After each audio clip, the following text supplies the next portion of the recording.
अब देखिए, इसमें एक ऐसी भाव है, एक होता है शारीरिक विरक्ति और एक होता है मानसिक विरक्ति।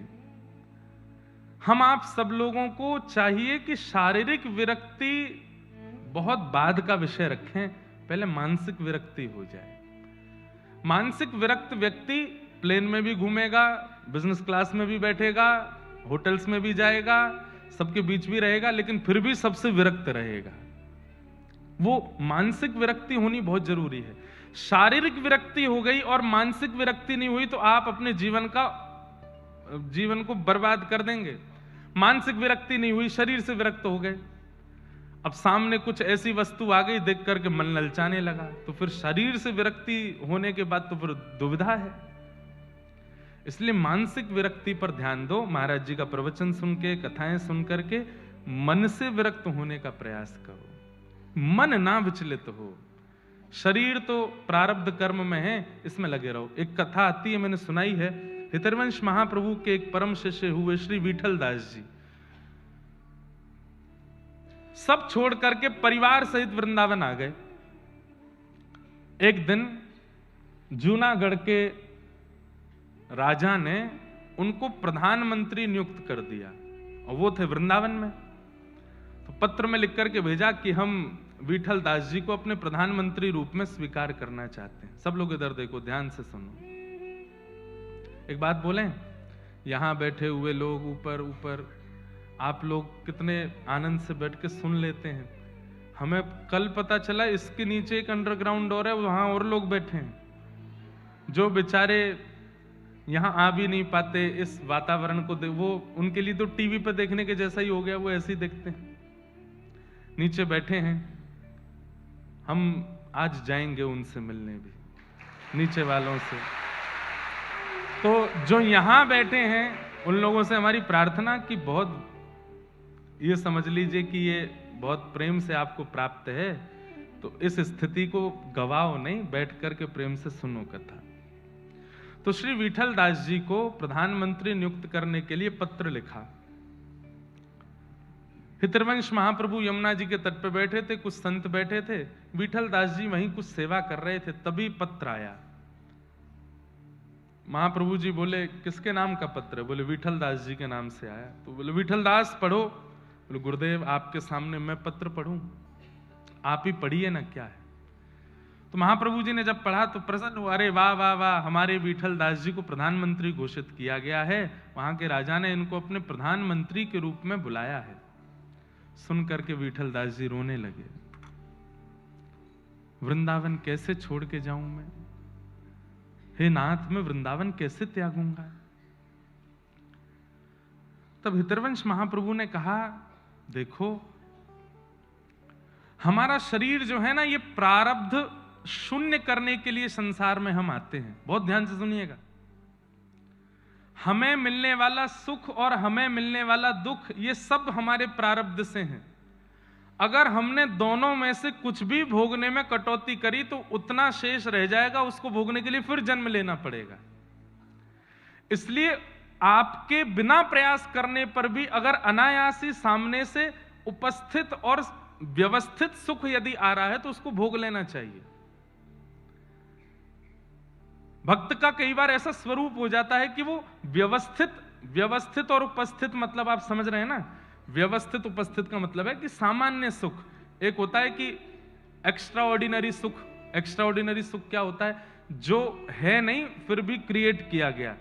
पानी से भी गला ठंडा हो सकता है, लेकिन जबरदस्ती कुछ और पी रहे हैं, ये उपस्थित सुख नहीं है। दूध से भी काम चल सकता है, लस्सी से भी बढ़िया हो सकता है, लेकिन अनर्गल वस्तुओं को सेवन करके अपने चित्त को व्यथित कर रहे हैं, ये उपस्थित सुख नहीं है।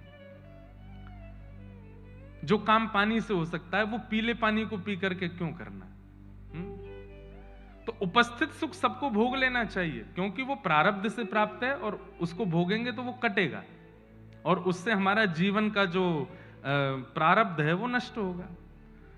तो महाप्रभु जी ने विठल दास जी को समझाया कि तुमको वृंदावन की प्राप्ति हुई, ये तुम्हारी भक्ति का प्रभाव। अब तुमको प्रधानमंत्री पदवी की प्राप्ति हो रही है तो इसको ठुकराओ नहीं, ये तुम्हारा प्रारब्ध है, भोग लो। और जब तन मन प्राण बिल्कुल व्याकुल हो जाएंगे, वृंदावन के लिए नहीं रह पाओगे वहां पे, छोड़ के आ जाना, लेकिन तब तक के लिए चले जाओ। तब विठल दास जी गए और जाकर के उन्होंने प्रधानमंत्री पदवी को स्वीकार किया। बहुत सुंदर चरित्र है विठल दास जी का। तो ठीक उसी प्रकार अपने जीवन में आने वाले सुख दुख प्रारब्धों को भोग लेना चाहिए।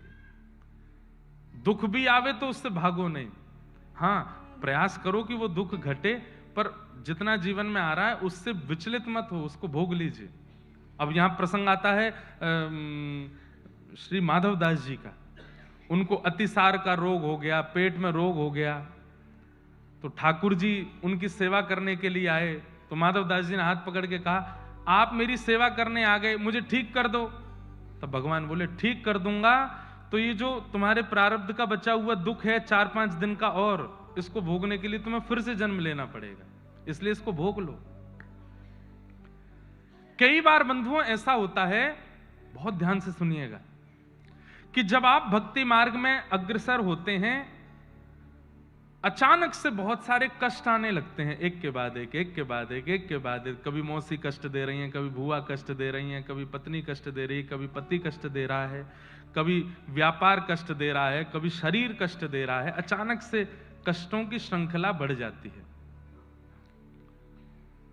उसका मतलब क्या है?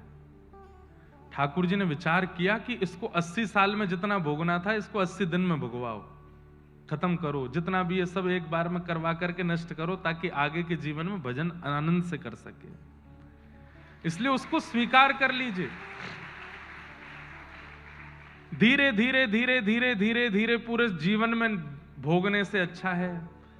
कई बार जब आपका भजन ठाकुर जी स्वीकार कर लेते हैं ना, तो स्वीकार करते ही ठाकुर जी कुछ दिनों के लिए भयंकर कष्ट दे देते हैं। बोले इसको भोग लो, इसको यहीं स्वीकार करके नष्ट कर लो, ताकि आगे तुम प्रसन्न रह सको, आनंद में रह सको। और दूसरा कारण यह भी होता है कि भक्ति काल में आकर के प्रारंभ में ही ठाकुर जी कष्ट देकर के आपको आदत दिलवा देते हैं। आप उसके इतने आदी हो जाते हो कि फिर बाद में कोई कष्ट आता भी है तो आप प्रिपेयर्ड रहते हो कि कोई बात नहीं। जैसे फाइनल एग्जाम तो फरवरी मार्च में होते हैं, लेकिन जुलाई से ही स्कूल के हिटलर टीचर जो हैं वो हर दिन आज ये टेस्ट, आज ये टेस्ट, अब ये असाइनमेंट करके लाओ, ये करके लाओ। कभी कभी तो वो होता है क्या बोलते हैं उसको, हाँ सरप्राइज टेस्ट। आजकल तो स्कूल की पढ़ाई बदल गई, पर मेरी उम्र के बहुत सारे बैठे हैं यहाँ पे। हमारे स्कूल टाइम पे भी टीचर बहुत मुस्कुराती हुई आती थी कभी कभी। हम कहते आज ये इतनी खुश क्यों है। तो आते ही सीधा मार्कर उठा करके जैसे ही एस लिखती थी, मैंने किया हो गया सरप्राइज टेस्ट, सरप्राइज टेस्ट। हाँ भाई, सब लोग अपने बैग में बुक्स रख दो, सबको पेपर दे दिए जाते, सामने क्वेश्चन लिखे गए। कितना अत्याचार होता था बच्चों पे। क्यों होते हैं भाई? स्कूल का जो पूरा नियम है ना, वो ठाकुर जी के नियम से ही लिया गया है। ये सरप्राइज टेस्ट होना, हाफ ईयरली होना, प्री टेस्ट होना, ये सब कुछ क्यों है? ताकि फाइनल की प्रिपरेशन अच्छी हो जाए। तो हमारी लाइफ जो है, जैसे 3 घंटे का एग्जाम होता है, ऐसे ये 3 भावों में विभाजित है, बाल अवस्था, युवा अवस्था और वृद्धावस्था। बीच बीच में ठाकुर जी ये टेस्ट लेते रहते हैं, सरप्राइज ज्यादा ले लेते हैं। क्यों? ताकि हम लोग प्रिपेयर्ड रहें फाइनल के लिए। और जब फाइनल पास हो जाता है, कई लोगों की फाइनल जो है वो 25 साल में ही हो जाता है, कई लोगों का फाइनल 30 में ही हो जाता है, कई लोगों का फाइनल 80 तक ही खिंचा रहता है। भजन करने वाले का फाइनल 30 से पहले पहले हो जाएगा। और एक बार फाइनल हो गया, फाइनल एग्जाम क्लियर हो गया, उसके बाद क्या है? तान दुपट्टा, वाह आनंद करो। अब तो आप बन गए, शहंशाह बन गए। अब तो केवल भजन करो, नाम करो, कीर्तन करो, कथा सुनो, खूब प्रेम से रहो। फिर उसके बाद में बीच में दुविधाएं आती भी हैं, तो वो इतनी बड़ी लगती नहीं है। बोले ठीक है, हो गया हमारा। तो इसलिए विपत्तियों को और सुखों को दोनों को स्वीकार करो, दोनों प्रारब्ध जन्य होते हैं। इस प्रकार की बात है। अब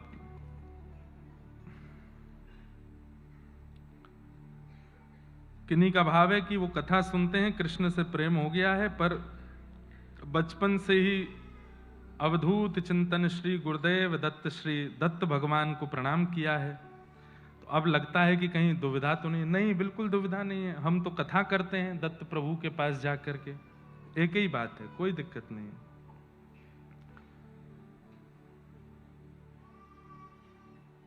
हाँ, किसी का भाव है कि जितनी देर हम कथा सत्संग में रहते हैं उतनी देर तो हम डूब जाते हैं, पर जैसे ही वहां से निकलते हैं फिर से संसार में आकर ये दास प्रभु का विस्मरण हो जाता है। क्या करें? ये तो एक व्यक्ति ने लिखा है, पर ये 80% लोगों की स्थिति है। 80% लोगों के साथ यही होता है। जैसा देश वैसा भेष। यहां आ गए तो महाराज बिल्कुल ऐसा लगता है 3 घंटा बैठ करके बस यही महाराज जी की ही है सब कुछ, इन्हीं के संग लग दो, वृंदावन को भजना है और कुछ करना नहीं। और जैसे यहां से बाहर निकले, नीचे पानी पूरी वाला देखा, मैंने देखा था कल मैं गाड़ी से जैसे ही निकला तो मैं देखता हुआ जा रहा था। भाई, कथा के बाद श्रोताओं का चेहरा बता देता है कितना सीख के निकले हैं। कई लोग तो प्रसाद खाने में व्यस्त, चलो ठीक है वो भी। कई लोग आपस में व्यवस्था कर रहे हैं, टैक्सी कहाँ, कैसे निकलना क्या।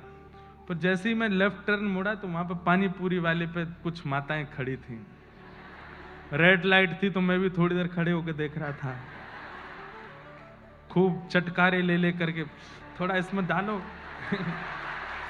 तो मैंने कहा वाह माता जी, 3 घंटा इसी की प्रतीक्षा थी कि कब पूरी हो, खाएं हम पानी पूरी तो आप जब यहां से जाते हैं उसके बाद में भी संसार आपको अपनी ओर आकृष्ट कर लेता है। जीव को, नेत्रों को, त्वचा को, हाथ को, पैरों को, सर्वांगीण इंद्रियों को। कहीं ना कहीं ये इस बात का प्रमाण है कि अभी भजन बन नहीं रहा है। स्थिति पता है कैसी हो जाती है कि कथा सुनने के बाद में बस मन नीचे नजर हो जाती है और मौन रह करके बस लगता है जल्दी घर पहुंचें, एकांत में बैठें थोड़ी देर और चिंतन करें। वो कथा मन में मेरे साथ ऐसा होता है। इसका आप एक काम कर सकते हो, कथा सुनने के बाद कम से कम 1 घंटा मौन रहिए, कुछ मत बोलिए। मैं मौन रहता हूं कथा से पहले भी, कथा के बाद भी। आप विश्वास नहीं मानेंगे, 8 बजे, 8:15 बजे कथा पूरी होती है, पर 10 बजे तक खुमारी चढ़ी रहती है मुझे।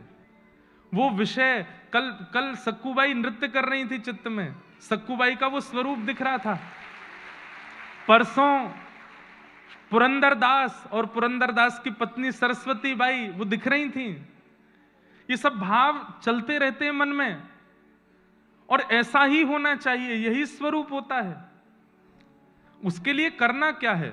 मौन हो जाइए, थोड़ी देर मत बोलिए, और हो सके तो विषय वार्ता और संसार के जो विषय हैं, कम से कम कथा सुनने के बाद 1 घंटा उनके समीप मत जाओ।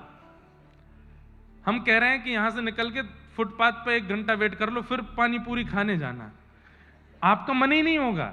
वो 1 घंटे का जो चिंतन है ना भाई, भोजन के बाद भी पचाया जाता है उसको, कथा को भी पचाने के लिए थोड़ा समय तो दो। अब कथा हमने आपको सुनाई, उसके बाद तुरंत आपने वो संसार का विषय स्वीकार किया, सब खराब हो जाता है। औषधि लेने के बाद में परहेज तो करना पड़ेगा। लाला रो है। कोई बात नहीं, अब बेचारी वो बहन जी सोचेंगी कहां लेके जाऊं, बड़ी मुश्किल से तो आई होंगी अंदर, 2-4 माताएं मिलकर शांत करा दो। जय हो। वो नहीं रो रहे हैं, आज रोने का दिन ही है, ठाकुर जी आना है ना, ठाकुर जी को तो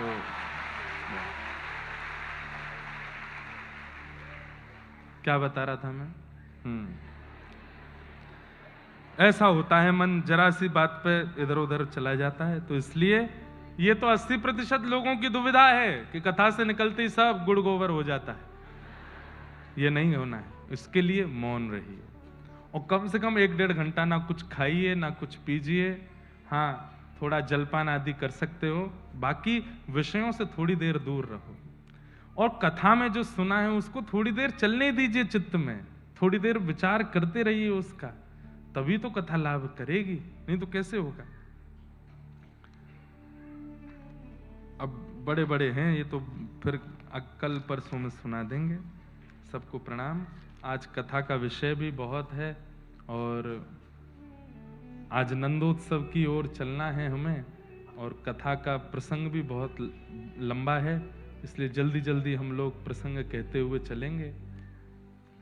28 और 29 तारीख की कथा सुबह 10 बजे से है, आप सब लोग उसका ध्यान रखिएगा। 28 तारीख को रविवार है, 29 तारीख को सोमवार है।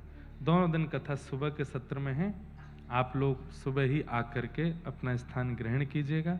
बोलो वृंदावन बिहारी लाल की। कल हम लोग भीष्म स्तुति श्रवण कर रहे थे। बाणों की सैया पर लेटे हुए पितामह भीष्म भगवान की स्तुति गा रहे हैं।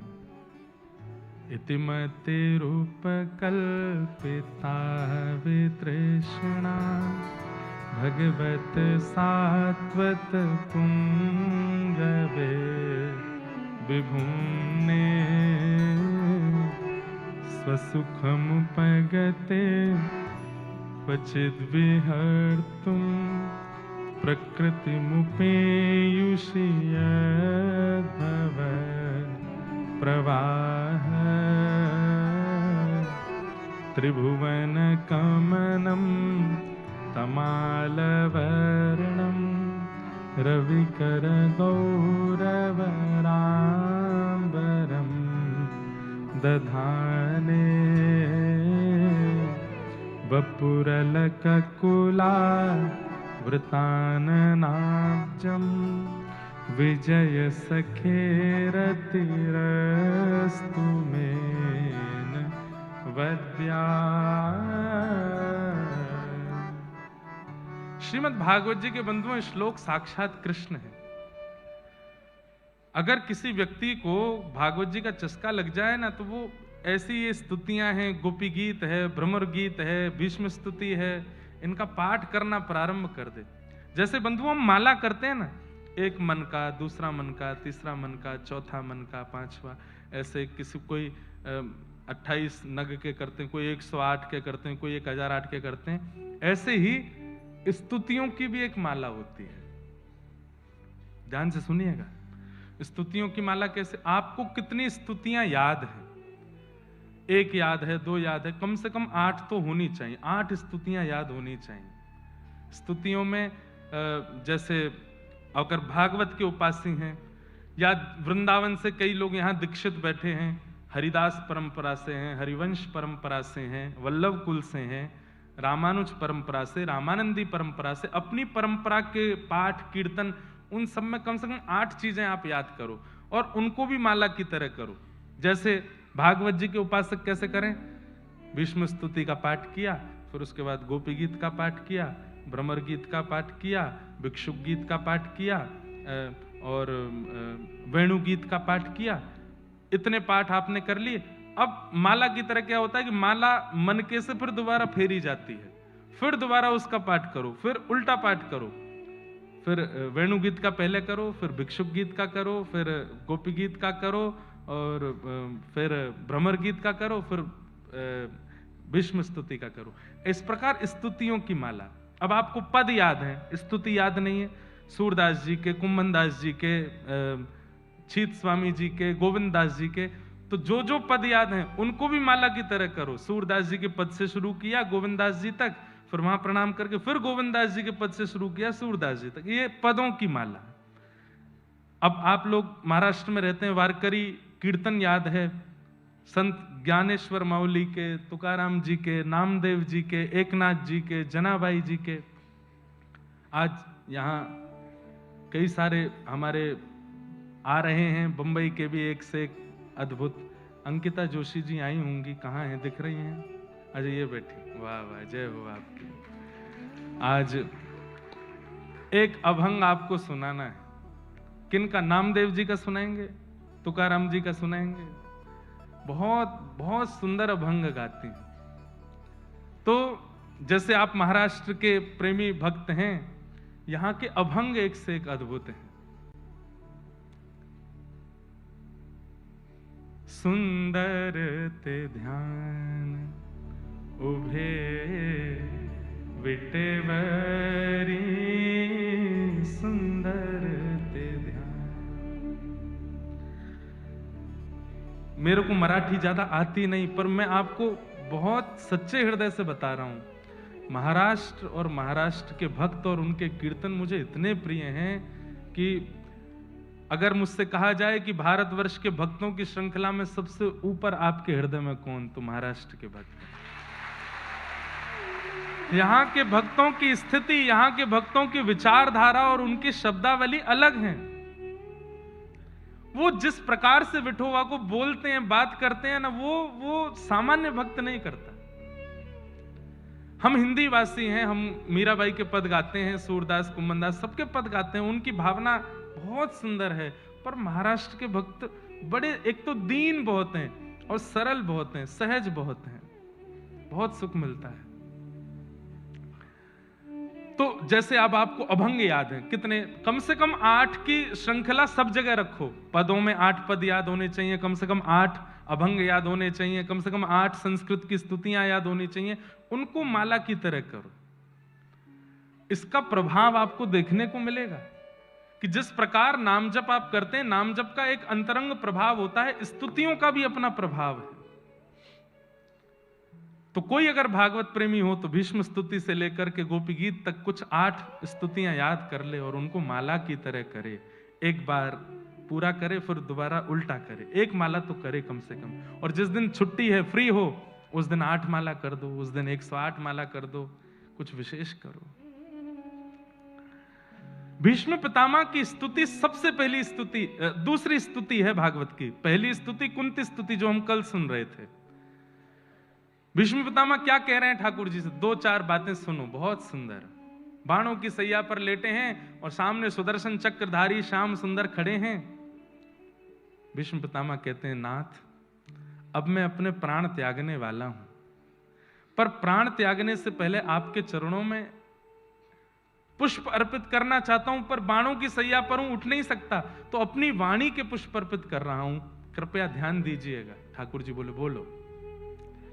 इतिमति रूपकल्पिता वितृष्णा भगवत सात्वत पुंगवे विभूम्ने स्वसुखम उपगते क्वचित विहर्तुम प्रकृति मुगन केलयस्य गोपवध्व। इतिमति रूपकल्पिता वितृष्णा भगवत सात्वत पुंगवे विभूम्ने। भीष्म पितामह कह रहे हैं, नाथ, मेरी एक बेटी है, कुंवारी है, उसका ब्याह नहीं हुआ और मेरे प्राण जा रहे हैं, तो मैं चाह रहा हूं कि प्राण निकले उससे पहले मैं उसका ब्याह कर दूं। भगवान बोले, भीष्म पितामह, तुम तो बाल ब्रह्मचारी हो, तुमने तो विवाह ही नहीं किया, बिना ब्याह के तुम्हारी लाली कैसे हो गई? भीष्म पितामह कहते हैं, नाथ, इस पूरे ब्रह्मांड को आपने बिना विवाह के ही एक पुत्री दी है, और उस पुत्री का नाम है मति, बुद्धि। पुत्री कौन? जो पिता से अपनी इच्छा पूर्ण करावे, वो पुत्री। हम सबकी इच्छा, हम सबके अंदर इच्छा कौन प्रकट करता है? मति। तो हे नाथ, मैं अपनी मति रूपी पुत्री का विवाह करना चाहता हूं। क्यों? क्योंकि पुत्री जब तक अविवाहिता है तब तक पिताजी को अपनी इच्छा पूरी कराती है, और जैसे विवाह हो जाता है तो पति की इच्छा से पुत्री चलती है। ध्यान से सुन रहे हैं ना सब लोग? कथा में जाना है, किसी ने कहा कथा में चलो, मन होगा तो बता देंगे। मूवी देखने चलो, मन होगा तो बता देंगे। हर जगह हम लोग मन से ही पूछ के जाते हैं। ये मन रूपी मति, यही तो बेटी है। लेकिन अगर बेटी का ब्याह हो जाता है तो वो पतिव्रता हो जाती है। फिर पति कहता है, जैसे बेटी कहे कि ये खाना है, पति का नहीं खाना, ये नहीं वो खाना है, तो पत्नी कहती ठीक है, जैसा आपको अच्छा लगे वो खा लेंगे। हे नाथ, मैं अपनी मति रूपी बेटी का ब्याह करना चाहता हूं। भगवान बोले, अच्छा किससे करना चाहते हो? बोले, त्रिभुवन कमनम तमाल वर्णम रविकर गौरव रामवरम दधाने। त्रिभुवन नायक, तीनों भुवन जिनकी छवि छटा देख करके आनंदित हो जाता है, ऐसे त्रिभुवन नायक आपसे मैं अपनी पुत्री का ब्याह करना चाहता हूं। भगवान बोले, हम तुम्हारी बेटी को पसंद हैं, तुम्हारी मति को पसंद हैं। देखिए, स्तुति बड़ी बात नहीं है, स्तुति में शब्दों में प्रस्तुतिकरण क्या है। सीधे कह देते कि मेरी मति आपके चरणों में, नहीं, एक पूरा डेकोरम बनाया है कि मेरी मति मेरी बेटी है और उसका ब्याह मुझे आपसे करना। इसी प्रस्तुतिकरण से तो ठाकुर जी प्रसन्न होते हैं। सुबह उठ गए, घंटी हिला के ठाकुर जी उठा के बैठा दिए, आरती कर दी, चना चनोरी का भोग लगा दिया, इससे प्रसन्न होते हैं ठाकुर जी। सुबह उठ करके गए, स्वयं स्नान करके हाथों में इत्र लगाया, सुगंधित हो गए, धीमे से ठाकुर जी के जहां विराजते हैं वहां द्वार पर गए, धीमे से थोड़ा उसको नॉक किया, या फिर बाहर से ही ऐसी कुछ आवाज कर दी कि ठाकुर जी सतर्क हो जाएं कि हम आ रहे हैं। फिर भीतर प्रवेश किया, फिर धीमी सी कोई लाइट या फिर कोई दिया जलाया, सीधे ही लाइट सारी ऑन कर दी, ठाकुर जी के चौंधा पड़ता होगा आंखों में, कोई दिया जलाया। फिर उसके बाद ठाकुर जी की रजाई में धीमे से हाथ नेक घिस करके, नेक थोड़े उष्ण करके भीतर रखे, ठाकुर जी के चरण दबा रहे हैं, कोई मधुर मधुर स्वर गा रहे हैं। ठाकुर जी को भी लगे, आहा कितने भावते उठा रहा हो, कितने प्रेम ते उठा रहा है। फिर धीरे से रजाई हटाई, उठते पट दूध पियो, हल्का हल्का सा दूध गर्म है, ठाकुर जी के सामने कटोरी में धर दिया, उसमें केसर है, इलायची है, थोड़ा सा ठाकुर जी के लिए लड्डू लेके आए, मक्खन लेके आए। फिर पूछ रहे हैं, नहावे की इच्छा है, स्नान करोगे? और फिर उस समय मन को जो तरंग आवे, आपको पता है भक्ति की स्थिति एक ऐसी आती है, ठाकुर जी बात नहीं करते स्पष्ट, तरंगें आती हैं। आप अपने लाल जी से पूछते हैं और सामने से एक तरंग आपके हृदय को स्पर्श करती है, आप अनुभव करेंगे, कभी कभी रोंगटे खड़े हुआ करेंगे। वो तरंगे ही ठाकुर जी की वार्तालाप है। पूछो नहाना है, तो अगर तरंग आने से रोंगटे खड़े हो जाएं तो ठाकुर जी आज्ञा कर रहे हैं, जाड़ो पड़ रहा ना नहानो। और कोई रोंगटे वोंगटे खड़े नहीं हुए, ठाकुर जी कोई यहाँ पसीना वसीना सा आपको अनुभव करा दें, ठाकुर जी कह रहे हैं हम गर्मी लग रही, नभाओ, ठाकुर जी को स्नान कराओ, तो पोशाक पहनाओ, पोशाक पहना करके ठाकुर जी को इत्र लगाओ, बैठाओ, फिर सुंदर आरती करो, राजभोग कराओ। ये सेवा का प्रकल्प है। अब इसमें प्रस्तुतिकरण अच्छा है तो ठाकुर जी राजी रहते हैं। अब रोज की सी वही आपका नियम वही बन गया है, सुबह ये खिलाना है, ऐसे उठाना है, ये दिया जलाना है, यहाँ करना है, वो करना है, मन नहीं लगेगा ठाकुर जी का। ठाकुर जी को प्रस्तुतिकरण तो दो, तभी तो वो आनंदित होंगे, सुखी होंगे। नित्य एक लीला का पद गाया करो कि आज ठाकुर जी आप इस लीला में प्रवेश करो, उस लीला में प्रवेश करो। वो बहुत विस्तारित है, कभी इस साल हम प्रयास करेंगे कि वो अष्टयाम करनी है, और उस अष्टयाम में सेवा की विधि भी बताएंगे, कैसे करनी चाहिए सेवा, उत्थापन कैसे होता है, मंगला कैसे होती है, श्रृंगार के प्रति भाव कैसा होता है, शयन कैसा होता है, राग सेवा कैसे होती है, ठाकुर जी की भोग प्रसादी की सेवा, वो सबका एक रखेंगे इस वर्ष। उसमें सबको सामूहिक रूप से सिखाएंगे कैसे करनी चाहिए सेवा ठाकुर जी की। ठाकुर जी राजी हूं, हम जो सिखाएं वही करना नहीं, फिर आपको अपनी योजना बनानी है कि अपनी योजना से हम क्या करें। अब नामदेव जी महाराज के नाना जी, नामदेव जी महाराज के नाना जी श्री वामदेव जी ठाकुर जी की सेवा करते थे।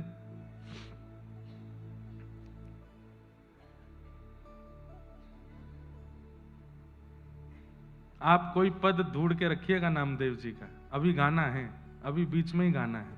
अब आ रहे नामदेव जी तो सुनाई देंगे। तो नामदेव जी के नाना जी, आपको पता है नामदेव जी के पिताजी नहीं थे। श्री नामदेव जी महाराज अकेली माता के पुत्र हैं।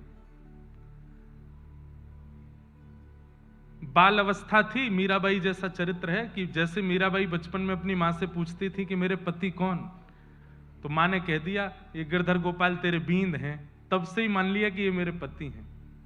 ऐसे ही श्री नामदेव जी की जो माता जी थी, उनको भी बाल्यकाल में ऐसा कह दिया ये ठाकुर जी ही तेरे पति हैं। इतना विश्वास प्रगाढ़ कर लिया कि पिताजी कह करके कहीं गए, महीनों बाद लौट करके आए, अभी थोड़ी कुमार अवस्था की थी, और लौट करके आए तो क्या देखते हैं कि उनकी बालिका जो है वो 2-3 महीने की गर्भवती है। आकर के देख करके आश्चर्यचकित हो गए। उन्होंने पूछा तो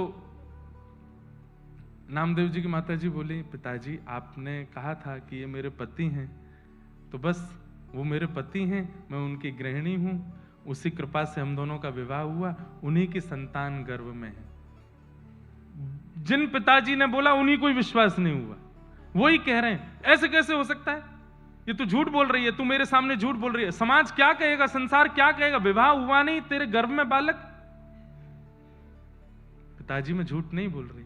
लेकर के गए ठाकुर जी के सामने, बोले शपथ खा के बोल। ठाकुर जी की शपथ खा करके बोली, मैं सत्य बता रही हूं, ये ठाकुर जी का ही प्रसाद है। पिताजी के रोम रोम कांपने, अब भी विश्वास हो, तू झूठी शपथ खा रही है। तब आकाश से ठाकुर जी ने ही आकाशवाणी करके कहा, ये झूठ नहीं बोल रही हैं, आपने इनको कहा कि मैं इनका पति, इन्होंने इतने भाव से मुझे पति माना, मैंने भी इनको पत्नी माना है, और इनके गर्भ में जो बालक है वो मेरा ही अंश है। और वही उनके गर्भ से जन्मे, उनका नाम हुआ श्री नामदेव जी महाराज। ऐसे ठाकुर जी के परम भक्त श्री नामदेव जी। बचपन से ही 3 प्रकार के भक्त होते हैं बंधुओं। एक होते हैं साधन सिद्ध, एक होते हैं कृपा सिद्ध, और एक होते हैं भक्त सिद्ध। 3 प्रकार के भक्त हैं। साधन सिद्ध कौन होते हैं? जो साधना करके भक्त बनते हैं, नाम जप करके, तिलक स्वरूप धारण करके, परिक्रमा करके, कथाएं सुन करके, भजन करके फिर भक्त बनते हैं, फिर उन पर ठाकुर जी की कृपा होती है, ये साधन सिद्ध हैं। दूसरे होते हैं कृपा सिद्ध। ये कृपा सिद्ध कौन होते हैं? जिन पर गुरुजन कृपा कर देते हैं। मतलब भक्ति इतनी नहीं है, साधना इतनी नहीं है, इतना नाम जप आदि नहीं है, पर गुरु प्रसन्न हो गए, और गुरु ने प्रसन्न होकर के दृष्टि देख ली और बस आशीष दे दिया कि तू भक्त हो जा, बन गए भक्त। और ऐसी भक्ति उनके चित्त में आई। अनेक भक्तों की लीला ऐसी। रैदास जी इस प्रकार के भक्त, कबीरदास जी इस प्रकार के भक्त, गोस्वामी तुलसीदास जी इस प्रकार के भक्त।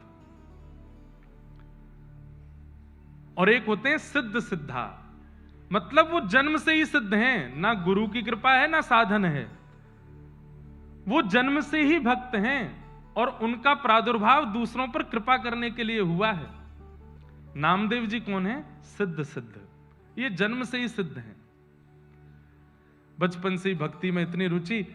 इनके नाना जी सेवा करते थे ठाकुर जी की, तो ये बाहर खड़े खड़े सोचते मुझे कब सेवा मिलेगी। एक दिन नाना जी से बोले मुझे भी सेवा। बोले तू अभी बालक है, अभी नहीं, थोड़ा बड़ा हो जा। थोड़े बड़े हो गए, बोले अब तो दीजिए।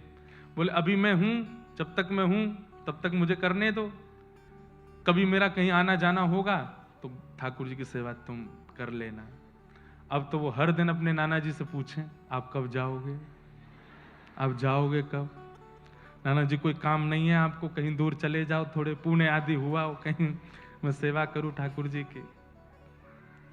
एक दिन ऐसी योजना बनी, ठाकुर जी को ही इच्छा हो गई कि नामदेव जी मेरी सेवा करें।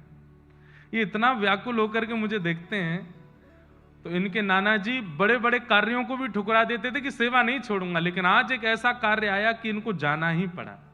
और तीर्थ के ओर जाना था, तो कुछ समय महीने लगा के आना था। बोले नामा, बोले जी नाना जी। बोले अब तेरा समय आ गया, अब मैं जा रहा हूं तीर्थ में, तू कर सेवा। ओहो, नामदेव जी तो नाचने लगे। बोले ऐसे सजाऊंगा, ऐसे श्रृंगार करूंगा, ऐसे भोग लगाऊंगा, अब तो मैं सेवा करूंगा, अब तो मैं इनके संग आनंद करूंगा। वामदेव जी चले गए, नामदेव जी सेवा में आए। ठाकुर जी की कुछ विधि सेवा की नाना जी बता के गए थे, बिना भोग लगाए पाना नहीं। ठाकुर जी के आगे भोग पधराया, भोग पधरा करके नामदेव जी बैठ गए। बोले पाओ। ठाकुर जी चुपचाप खड़े हैं। थोड़ी देर हो गई, बोले आप पा क्यों नहीं रहे? कुछ भोग में प्रसाद में कमी है, पा लीजिए नाथ। आप नहीं पाएंगे तो मैं भी नहीं पाऊंगा। 1 दिन नहीं पाया, 2 दिन नहीं पाया, तीसरा दिन आ गया। यहाँ छोटे से नामदेव जी भी भूखे प्यासे बेचारे, जब तक ठाकुर जी नहीं पाए मैं कैसे पाऊं? तीसरा दिन जब आया, ठाकुर जी ने आज भी जब भोग नहीं पाया तो श्री नामदेव जी ने एक छुरी उठा ली और अपने गले पर रख ली।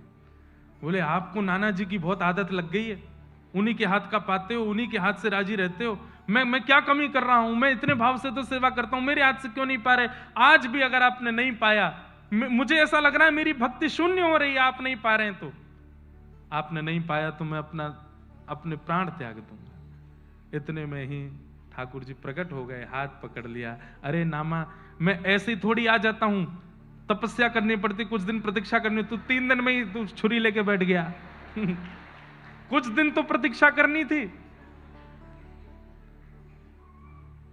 कुछ दिन तपस्या कर, प्रतीक्षा कर, फिर आऊंगा।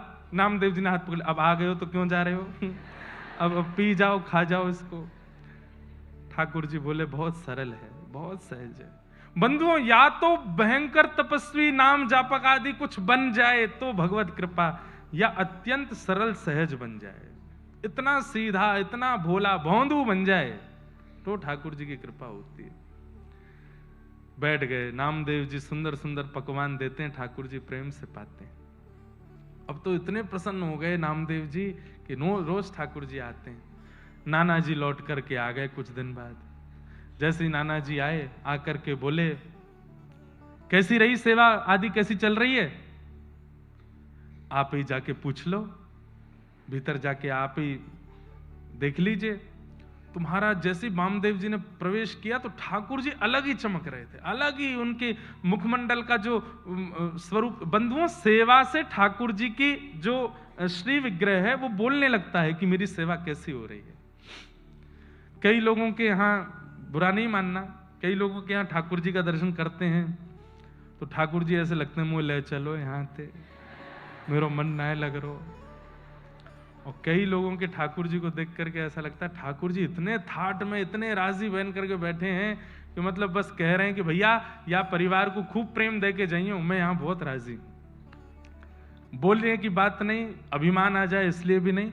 हमारे भट्ट जी के ठाकुर जी बहुत आनंद में, इनके घर में भी गिरधर लाल जी हैं, और जैसे हमारे गिरधर लाल हैं वैसे इनके लाल जी हैं। इतने आनंद से विराजमान, में तो बहुत देर देखता रहा हूं उनको, बहुत सुख में विराज रहे हैं। बस यही भक्ति का स्वरूप, ठाकुर जी सुखी रहे। वामदेव जी ने जैसे ठाकुर जी को देखा और मंदिर का वातावरण, आभा, प्रभा, सुगंधी सब कुछ से लगने लगा कि ठाकुर जी सेवा तो हुई है। नामदेव जी को हृदय से लगाया, बहुत प्रसन्न हूं। अब आज से सेवा नाना जी करने लगे, सामने भोग प्रसाद रख दिया।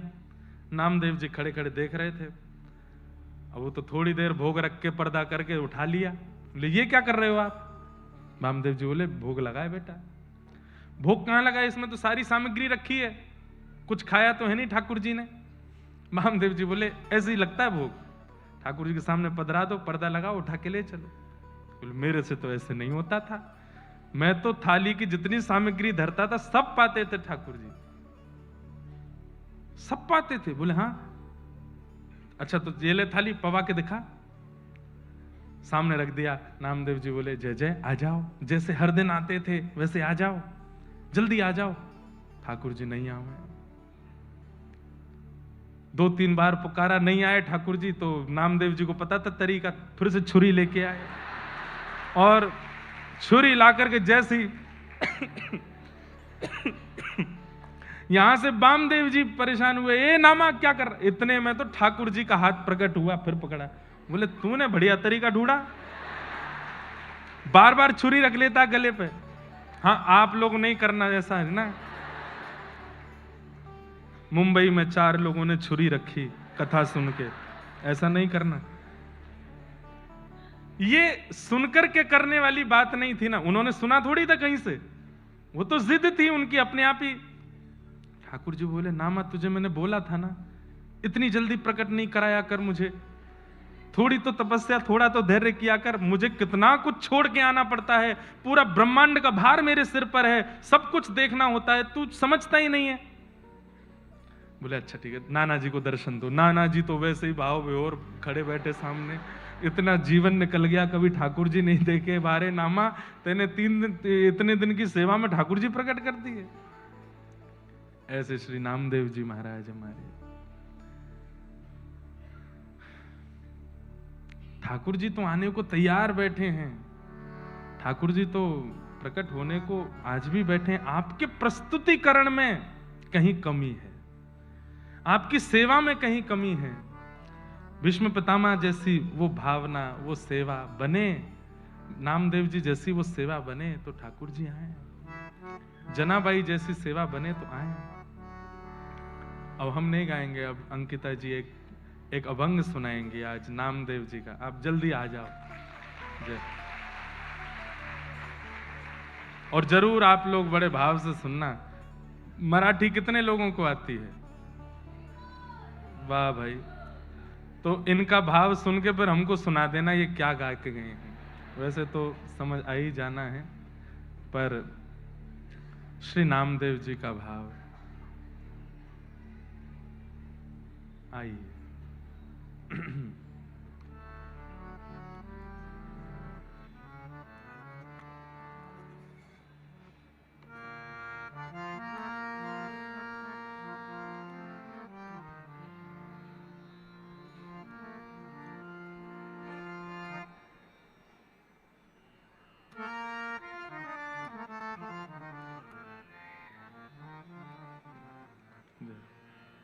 जय श्री कृष्ण।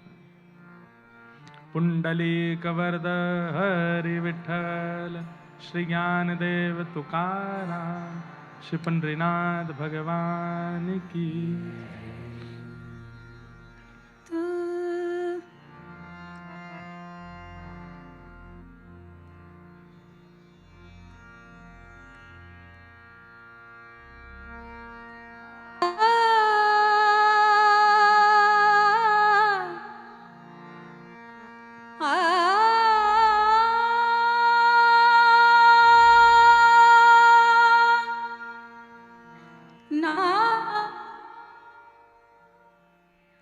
ये वाला ले लीजिए। नाम गा, नाम ध्याऊ,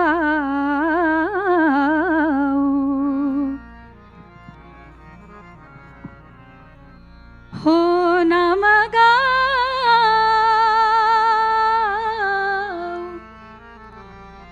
नाम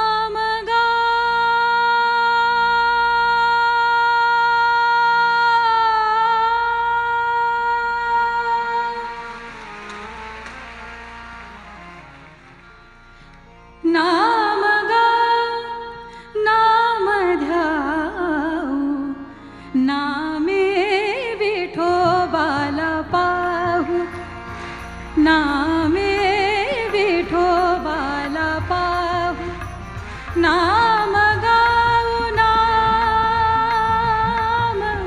नाम गाऊ, नाम ध्याऊ, नामे विठोबाला पाहू, नामे विठोबाला पाहू।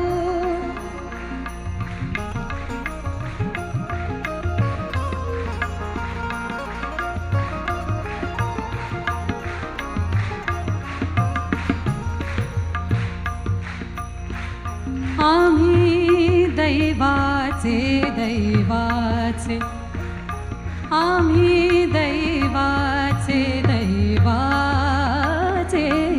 आम्ही दैवाचे दैवाचे, दास पंढरी रायाचे हो, दास पंढरी रायाचे, आम्ही दैवाचे दैवाचे हो, आम्ही दैवाचे दैवाचे, दास पंढरी रायाचे, नाम गाऊ, नाम गाऊ, नाम ध्याऊ, नामे विठोबाला पाहू, नामे विठोबाला पाहू, नामे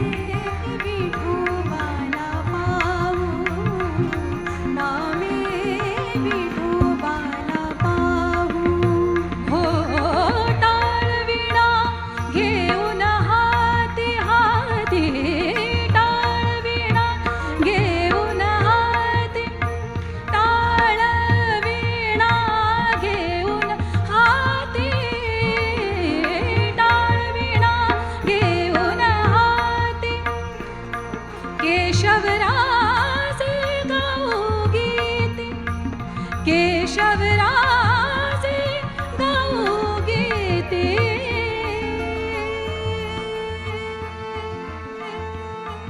नाम गाऊ नाम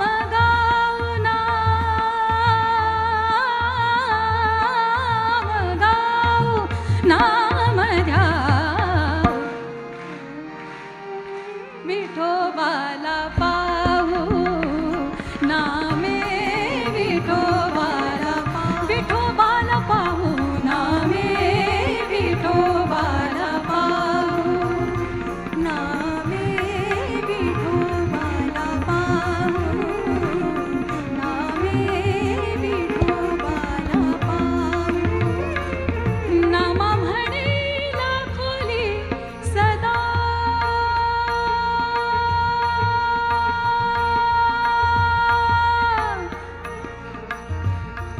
गम बनी नि बम बनी नि गम बनी पसनी रिसनी रिसनी निसा पनी मा प गम नि सा ग सा सा ग म ग ग म प म म प नि प प नि सा प प नि सा ग रि सा रि रि सा रि रि सा नि प म प ग म प नि सा ग म प नि सा ग म प नि सा नाम म्हणेला खोली सदा नाम म्हणेला खोली सदा नामा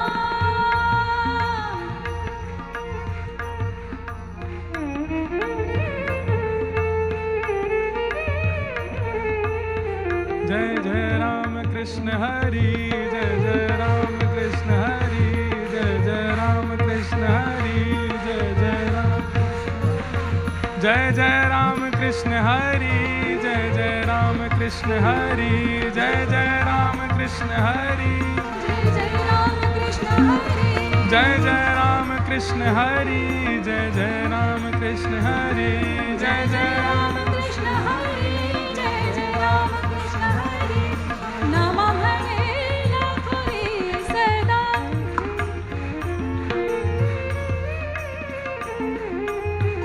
बधाई हो नंदोत्सव की बधाई हो नाम म्हणेला खोली सदा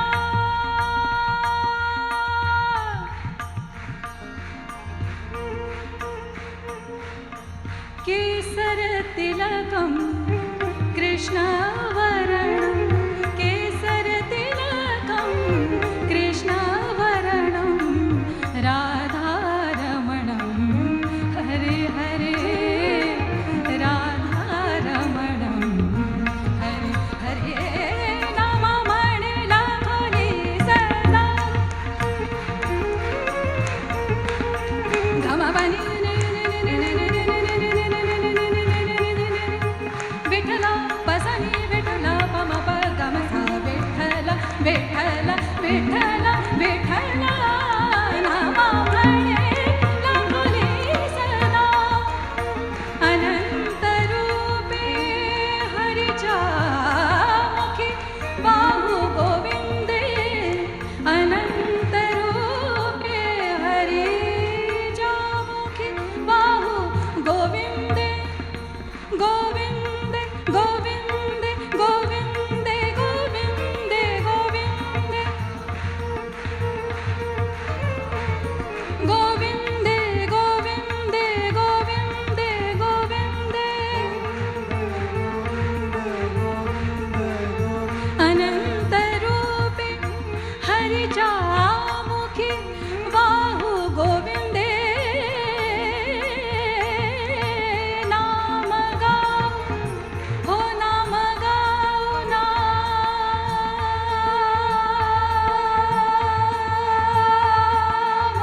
गाऊ नाम ध्याऊ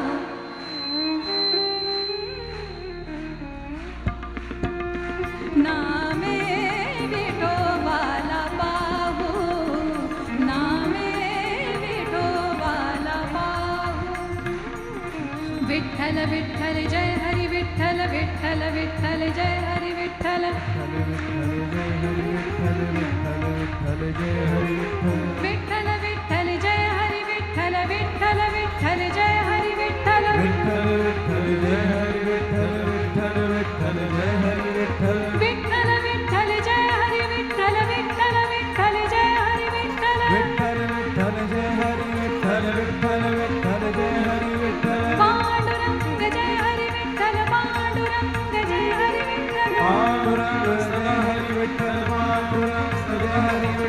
पांडुरंग जय हरि विठ्ठल पांडुरंग जय हरि विठ्ठल पांडुरंग जय हरि विठ्ठल पांडुरंग जय हरि विठ्ठल विठ्ठल विठ्ठल जय हरि विठ्ठल जय हरि विठ्ठल विठ्ठल विठ्ठल जय हरि विठ्ठल विठ्ठल विठ्ठल जय हरि विठ्ठल विठ्ठल विठ्ठल जय हरि विठ्ठल विठ्ठल विठ्ठल जय हरि विठ्ठल विठ्ठल विठ्ठल जय हरि विठ्ठल विठ्ठल विठ्ठल जय हरि विठ्ठल हरि विठ्ठल हरि विठ्ठल हरि विठ्ठल हरि विठ्ठल विठ्ठल विठ्ठल जय हरि विठ्ठल विठ्ठल विठ्ठल जय हरि विठ्ठल विठ्ठल विठ्ठल जय हरि विठ्ठल विठ्ठल विठ्ठल जय हरि विठ्ठल विठ्ठल विठ्ठल विठ्ठल विठ्ठल विठ्ठल विठ्ठल विठ्ठल विठ्ठल विठ्ठल विठ्ठल विठ्ठल विठ्ठल विठ्ठल विठ्ठल ओ जय राधे राधे जय राधे राधे श्री राधे राधे जय राधे राधे जय राधे राधे जय राधे राधे जय राधे राधे जय राधे राधे जय राधे राधे जय राधे राधे राधे राधे श्री राधे ओ वृषभानु दुलारी श्री कृष्ण प्यारी राधे राधे बरसाने वारी राधे राधे विठ्ठल की प्यारी राधे राधे विठ्ठल विठ्ठल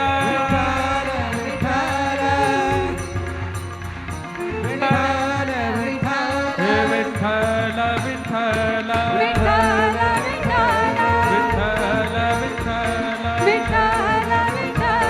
विठ्ठल विठ्ठल विठ्ठल जितने लोग बैठे हैं सब कमर पे भुजा रखो ठाकुर जी की तरह बैठे बैठे विठ्ठल विठ्ठल विठ्ठल विठ्ठल विठ्ठल विठ्ठल विठ्ठल विठ्ठल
बहुत सुंदर।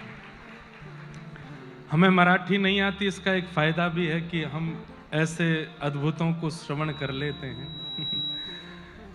तो ये नामदेव जी का पद था, नामदेव जी का भाव था, आप सबको समझ में आ गया था। तो बस अब उसकी व्याख्या आप लोग वैसे ही मान लो हमारी तरफ से। तो भक्त के प्रस्तुतिकरण से ठाकुर जी प्रसन्न होते हैं कि वो अपनी भक्ति में प्रस्तुति क्या करता है। एक हमारे ब्रजमंडल में मदन मोहन जी जो करौली में विराजमान हैं, सब लोग इधर देखो, ध्यान से सुनो। मदन मोहन जी के परम भक्त हुए श्री सूरत ध्वज उनका नाम था। क्या नाम था? सूरत ध्वज। संडीला एक जगह है उत्तर प्रदेश में, वहां के वे सूबेदार थे। तो राजा दिल्ली में बैठा है, लेकिन उसने अपने कई सारे मंत्री जगह जगह बैठा रखे हैं जो वहां के व्यापारियों से टैक्स लेते हैं, कर लेते हैं और राजा को भेजते हैं। तो वो टैक्स लेने का, कर लेने का काम इनका था, सूबेदार सूरत ध्वज जी। लेकिन ठाकुर जी के इतने परम भक्त थे, इतने परम भक्त थे, इनका बस मन होता था कि मैं एक दिन आवे सब छोड़ करके वृंदावन चला जाऊंगा। तो एक बार मदन मोहन जी के लिए इन्होंने गुड़ की सामग्री संडीले से भेजी, गुड़ भेजे, बहुत दूर है वृंदावन से। तो जब ये गुड़ खरीद करके भिजवा रहे थे तो लोगों ने कहा कि महाराज इतना आप खर्चा कर रहे हैं, यहां से गुड़ खरीद करके आप वृंदावन भिजवा रहे हैं, आने जाने का इतना खर्चा हो जाएगा, इससे बढ़िया तो आप किसी को पैसे लेकर के वृंदावन भेज दो, वहीं से गुड़ खरीद करके ठाकुर जी को दे देंगे। तो इन्होंने कहा, बोले तुम नहीं जानोगे, ये प्रेम की बात है। प्रेमी व्यक्ति अपने प्रेमी जहां रहता है वहीं की सामग्री किसी को कह दे कि उसको ले जा करके दे दो, इसमें विशेषता नहीं झलकती। हम अपने यहां से सामग्री उसके पास भिजवाएं, ये प्रेम का स्वरूप है। और चाहे दुगना खर्चा हो, पर मैं गुड़ यहीं से भिजवाऊंगा, खुद अपने आंखों से देख करके। वड़ा पाव हमारे यहां भी बनते हैं। अब आपने क्या किया कि बात हुई हमसे, हमने कहा वड़ा पाव खाने का मन है, आपने वहीं एप्लीकेशन खोली, वृंदावन के पास कहाँ मिलता है, वहीं से ऑर्डर कर दिया, हमारे एड्रेस पे आ गया, काम चला हुआ बात है। पर जैसी बात हुई मैंने कहा वड़ा पाव की बड़ा मन हो रहा है। बोले अच्छा ठीक है, हम करते हैं कुछ व्यवस्था। बिना बताए आपने फ्लाइट पकड़ी, यहाँ से वड़ा पाव लेकर के सीधे वृंदावन आए, आकर के सीधे मारे जल्दी खाओ खराब हो जाएगा। इसमें प्रेम ज्यादा है ना। तो ऐसे ही उन्होंने गुड़ वहां से ना खरीद के वहां से भिजवाया। तो गुड़ बैलगाड़ियों में भर करके जब संडीले से चला, 2 दिन लगे वृंदावन पहुंचने में। रात्रि 2 बजे वृंदावन पहुंचे बैलगाड़ी। अब बैलगाड़ी वालों ने सोचा कि अब 2 बज रहे हैं रात्रि में, अब क्या करें, सुबह तक प्रतीक्षा करते हैं, मंदिर खुलेगा तो रखवा देंगे। जैसे ही बैलगाड़ियों ने वृंदावन प्रवेश किया, सो रहे थे मदन मोहन जी के पुजारी, ठाकुर जी स्वप्न में पहुंच गए। बोलो मुझे भूख लगी है बहुत जोर से। और ठाकुर जी आपका भोग रख के तो आए हम, उन्ना में भूख खावे को मन नहीं है। तो बोले गुड़ की खीर खाऊंगा। बोले गुड़ की खीर ठाकुर जी, अभी रात्रि की मध्य रात्रि हो रही है, 2-4 घंटा बाद मंगला का समय है, मैं आज आकर के पहले आपके लिए गुड़ की खीर ही बना दूंगा। ठाकुर जी बोले अच्छा, एक तो मैं यहाँ तड़प रहा हूं, तू मुझको और तड़पानो चाहे, 2-3 घंटा मुंह पे सबर ना है रो, मुंह अभी खाने। पुजारी जी बोले ठीक है मैं आ रहा हूं। स्वप्न में ही बात हो रही। बोले सुन, जो हमारी रसोई में गुड़ धरो वाको नहीं खाऊंगा। तो अभी गुड़ आयो संडे लेते, वो गुड़ ले जाके वाकी खीर बना के पवाओ। रात्रि 2 बजे ठाकुर जी ने पुजारी जी को उठवा करके गुड़ की खीर बनवाई करके पाई। ऐसे श्री सूरत ध्वज जी महाराज। तो आपकी भक्ति में प्रस्तुतिकरण, आपकी भक्ति में नया क्या कर रहे हो आप, उससे ठाकुर जी रीझते हैं।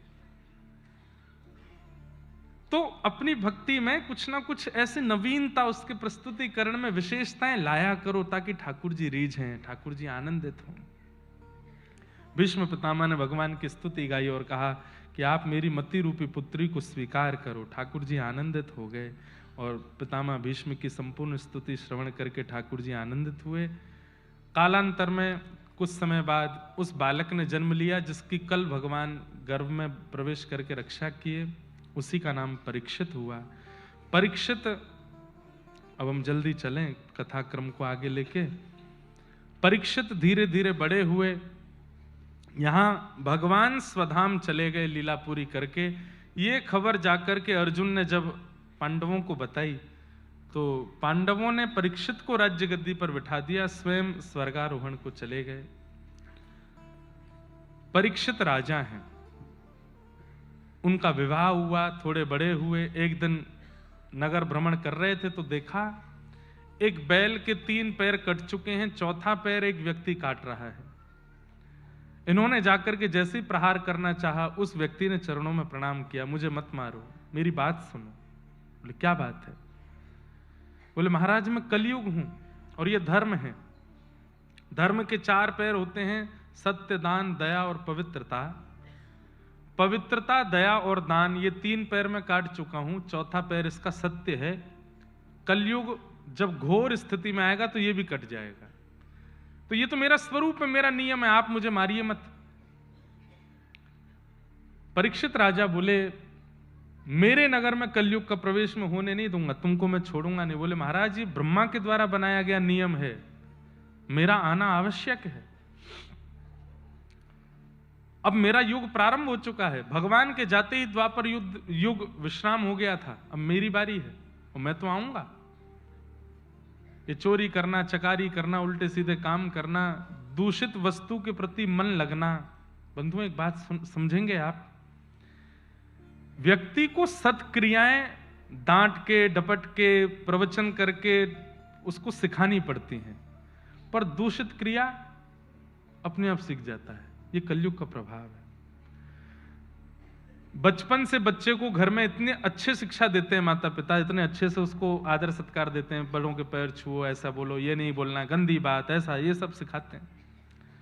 कुछ बच्चे उनमें से स्कूल जाते ही और जैसे ही वो थोड़े हायर क्लासेस में पहुंचते हैं, व्यसन आ जाता है उनमें, माता पिता से लड़ना शुरू कर देते हैं, गंदी भाषाएं बोलने लगते हैं। क्यों? बोले स्कूल का माहौल। अरे स्कूल तो वो केवल 6-7 घंटे के लिए जाता है, बाकी का समय तो वो घर पे ही रहता है। घर का स्वभाव उसको, जो वो 12 घंटे रहता है, 13-14 घंटे घर में रहता, उसका प्रभाव नहीं होता है। तो 6 घंटे के लिए दूषित बच्चों के बीच में जाता है, उसका प्रभाव बहुत जल्दी हो जाता है। क्यों? क्योंकि कलयुग है। कलयुग में बुरा सिखाना नहीं पड़ता, स्वाभाविक हो जाता है। अच्छा सिखाना पड़ता है, अच्छे के लिए बदलाव करना पड़ता है। इसलिए परीक्षित चिंतित हैं कि मैं कलयुग को आने नहीं दूंगा, लेकिन कलयुग ने कहा महाराज एक काम करो। बोले क्या? मुझे कुछ स्थान दे दो, मैं वहीं रहूंगा, सब जगह नहीं जाऊंगा। तो कलयुग को 5 स्थान दिए हैं। आश्चर्य की बात है, माया नगरी में हम लोग बैठे हैं, आज भी कलयुग 5 ही जगह है, लेकिन उसका प्रभाव सब जगह है। इसका मतलब यह है कि इन 5 में सबका प्रवेश है। द्यूतम पानम स्त्रियः सूना यत्रा धर्मश्चतुर्विध पुनश्च याचमानाय जात रूप मदात् प्रभु। द्यूतम पानम स्त्रियः सूना, पहले 4 स्थान दिए। सबसे पहला स्थान द्यूतम, जुआ, और कह लो पैसे का गलत प्रयोग, उसमें कलयुग का निवास होता है। जब धन को व्यक्ति गलत स्थिति के लिए और जुए में इस्तेमाल करता है, दांव पर लगाता है धन को, उसमें कलयुग निवास करता है। दूसरा स्थान है पानम, अपने मुख में, जिह्वा पर जो वस्तु धारण नहीं करनी चाहिए उसको धारण करना, चाहे वो पीने की हो, खाने की हो, कुछ भी हो, इन सब में कलयुग का निवास होता है। द्यूतम पानम स्त्रिय, पर स्त्री संग, पर पुरुष संग, उसमें कलयुग का निवास होता है। और चौथा स्थान बताया गया कलेश, लड़ाई झगड़ा, मार काट, इसमें कलयुग का निवास है। और 5वां स्थान दिया बिना मेहनत से कमाया गया धन, अनीति से कमाया गया धन।